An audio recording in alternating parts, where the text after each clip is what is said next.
Komisyon raporunu konuşuyoruz. Konuşmaya da devam edeceğe benziyor. Çünkü oldukça farklı yaklaşımlar var. İktidar kanadında AKP, MHP'nin rapora müdahalesi konusunda. Şimdi rapora baktığımız zaman yani sorunun isminin konulmamış olduğunu, yine kendilerine göre, eski ezberlere göre isimler konulduğunu görüyoruz. Neler söyleyeceksiniz? Kürt sorunu tanımlanması çok net bir şekilde vurgulanmadı raporda. Öncelikli olarak komisyonun kurulmasının yaklaşık 20 yıldan fazla bir süredir güvenlikçi bir bakış açısıyla yürütülen müzakerelerin meclis bünyesine getirilmesi açısından ciddi anlamda önemi bulunmaktaydı. Daha önce işte adada biz devletin yetkililerinin Sayın Öcalan'la görüştüğünü biliyorduk. Farklı dönemlerde farklı kanallar kullanıldığını biliyorduk. Oslo sürecindeki görüşmeleri biliyorduk. Bunların tamamı bürokratik ve MİT çerçevesinde yapılan görüşmelerdi ve görüşmeler siyasi bir zemine getirilmediği sürece esaslı tartışmalar, kamuoyunun önünde de tartışmalar yürümüyordu. Ama mecliste kurulan komisyon bu açıdan yeni bir dönemi, yeni bir tarihi eşiği getirdi bizler açısından. Bu yönüyle her ne kadar beklentileri karşılamasa da komisyon raporunu baştan itibaren esaslı bir şekilde eleştirsek de komisyonun kurulması ve sürecin bu düzeye getirilmesinin dahi önemli olduğunu belirtiyoruz. Bu önemli ama önemli olmakla birlikte yetersiz. Aslında bu rapor komisyonda yürütülen görüşmeler, dinlenen kişilerden biz şu sonucu çıkarıyoruz. Herkes her şeyi biliyor ama dile getiremiyor. Dile getiremediği şeyi doğrudan rapor dahil edemiyor. Bu bize şunu gösteriyor. Bu meselenin ne kadar önemli bir mesele olduğunu, bu meselenin ne kadar ateşten bir gömlek olduğunu ve aynı zamanda cesaret isteyen bir mesele olduğunu da göstermekte. O yönüyle bu cesareti gösterebildi mi? Bu olgunlukta hareket edebildi mi? Rapora baktığımızda maalesef esaslı bir şekilde bunu eleştirebiliriz. Bu tam anlamıyla yerine gelmemiş oldu. Raporun belli noktalarında bir tarihsel birliktelikten bahsediliyor. Kürt-Türk ilişkilerinden bahsediliyor. Ama raporun dili güvenlikçi politikaların ötesine geçmekte o cesareti maalesef gösteremiyor. Yani herkesin bildiği şeyi o yazı diline dökmek dahi belli ki halen aşılmamış bir eşik olarak görülmekte. Bu da bize şunu gösteriyor. Evet, bir süreç içerisine girdik. Bir müzakere sürecidir tanımlaması yapabileceğimiz bir düzeye de gelebildik.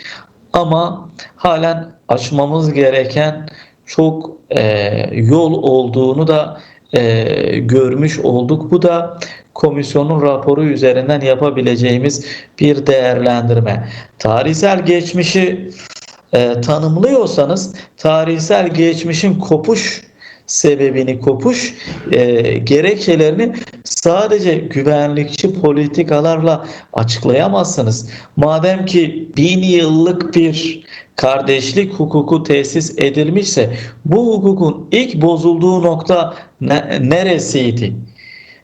hangi yanlış adımla bu atıldı? Biliyorsunuz komisyonun asıl motivasyonu işte PKK'nın silahları bırakması ve örgüt militanlarının ne tür örgüt militanları ile ilgili ne tür bir tasarrufun yapılacağı, nasıl bir özel yasanın çıkarılacağı. Peki 100 yıllık bu sorundan bahsediyorsak tarih itibariyle PKK'nın tarihi 78 ve sonrasında başlamışsa bu sorunun asıl çıkış noktasını siz halen güvenlikçi politikalarla tanımlayamazsınız. Bunun tarihsel, sosyolojik ve politik bir sorun olduğunu, bir kimlik sorunu olduğunu ve evveliyatının 100 yıl öncesine dayandığını net bir şekilde dile getirebilmeniz lazım. Bu da Evet. bir cesaret meselesi olduğunu düşünüyorum ben. Peki değerli Çakmak, siz de belirttiniz, komisyonun raporunda yer alan ibarelerden bir tanesi de müstakil yasa olarak geçti, özgürlük yasaları. Ancak bunu da şarta bağladılar. Yani PKK'lilerin silah bırakması şartına bağlandı bu yasaların çıkarılması. Önce silahlar bırakılacak, işte teyit mekanizması devreye girecek, teyit edilecek. Ondan sonra yasaların çıkarılacağı. Bu ne kadar mantıklı sizce?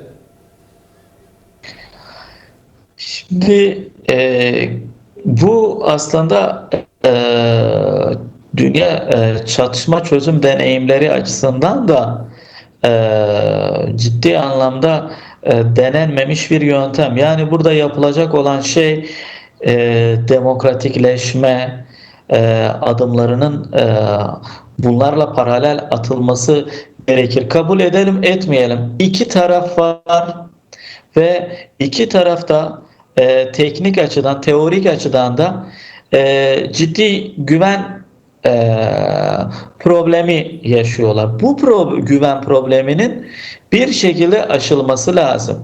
Bu işte bir tarafın tüm tavizleri vereceği, diğer tarafın da sadece o tavizler sonrasında adım atılacak bir mesele olarak değerlendirmemek gerekir. Yani burada PKK militanlarının dünya çatışma çözüm deneyimleri üzerinden de örnekleyecek olursak demokratikleşme adımlarını görmeden bir güven problemini aşmaları da ciddi anlamda bir sorun teşkil etmekte. O yüzden bir karşılıklı adım dediğimiz şey tam da burada devreye giriyor ve demokratikleşme, kimliğe dair yasal değişiklikler atıla atıla bu süreç ilerleyecek. Ama biz daha komisyon raporundan şunu göremiyoruz. Bir cesaret eşiği aşılmış değil bu raporda. Bu cesaret eşiği aşılmadan Türkiye'nin demokratikleşmesine, Kürt sorunun çözümüne dair, kimlik meselesine dair esas sorunların atılacağı, sorunlarla ilgili yasal değişikliklerin yapılacağına dair nasıl bir garantörlük olacak. Biliyorsunuz 2013-15 sürecinde de hele bir şu adımlar atılsın, ondan sonra siz görün atacağımız adımları deyip hiçbir adımın atılmadığı tarihsel bir pratikle de karşı karşıyayız. O yüzden bu karşılıklı güvenin tesis edileceği ve adımların da karşılıklı atılacağı bir sürecin işletilmesi lazım. O yüzden biz salt bir bu komisyon sürecinin salt biten bir süreç olarak değerlendirmiyoruz. Bu komisyon bir başlangıçtı ve devamı açısından aynı zamanda meselenin topluma kavratılması, topluma yayılması açısından bir başlangıç olarak görelim ve bundan sonra asıl mesele topluma bu meseleyi kavratmak ve bu meselenin toplum nezdinde anlatılması. Toplum emin olun siyasetçilerden daha cesur adımlar atılmasını isteyecektir. O yüzden esaslı meselelerden biri de topluma bu meselenin kavratılması. Peki değerli Çakmak, şimdi biraz önce siz de belirttiniz cesaret meselesini. Şimdi bu sürecin başladığı ilk günlere gidecek olursak MHP lideri Devlet Bahçeli'nin mecliste yapmış olduğu konuşması halen hafızalarda. İşte Önder Apo'nun umut hakkından söz etti. İlk defa açıklandı. Bu kamuoyuyla paylaşıldı. Ancak gelinen aşamada bakıyoruz. Rapora baktığımız zaman umut hakkı ibaresini göremedik. Yani buna ilişkin AİHM ve Anayasa Mahkemesi kararları işaret edildi. Bunu ne kadar hukuki buluyorsunuz? Yani amaca uygun bir tavır içine girdi mi sizce iktidar? Yani işte cesaret meselesinin bir örneği de bu. Evet. İktidar bloğu içerisinde bu meseleyle ilgili farklı sesler var. Bir yerden başlaması da olumludur.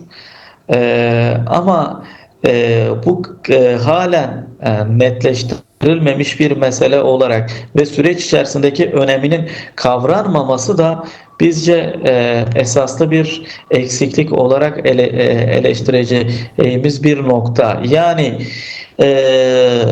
AİHM, Anayasa Mahkemesi kararlarının uygulanmasıyla ilgili aslında yasada bir boşluk yok. Yasada bir boşluk olmadığını biliyoruz. Bir siyasal iktidarın basıncıyla bu kararların uygulanmadığını da biliyoruz. Bu noktada aslında meselenin sorunun kaynağının gittiği yer de belli. Bu açıdan sorunun kaynağı kendileri ise kendilerinin bu noktada taahhüt vermesi gerekir.